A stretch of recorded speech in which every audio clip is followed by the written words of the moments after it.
နင်ကလည်းအဲ့လောက်ထိဖြစ်เสียလို့လားနင်ကအရန်ဆန်းဆက်တဲ့ဖြစ်လုံးတယ်အဲ့လိုပြောခံရတာကိုပြန်ပြီးတော့မေးခွန်းထုတ်နေမိတယ်ငါပဲမှားနေလားငါမှတ်မိနေတာတစ်မျိုးသူဆိုလိုချင်နေတာတစ်မျိုးပြန်ပြောရင်လေ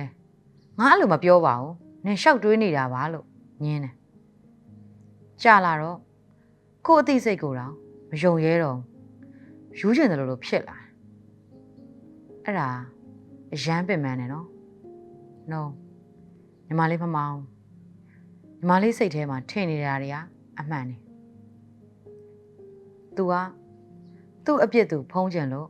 ညီမလေးကိုစိတ်မမှန်တဲ့သူပုံစံဖန်တီးထားတာညီမလေးရဲ့စိတ်ကိုပြန်ပြီးတော့ယုံကြည်လိုက်ဒီညတော့ဘာမှမစင်စားနဲ့တော့အဖြစ်မရှာနဲ့တော့အေးစေးနားယူလိုက်တော့နော် Good night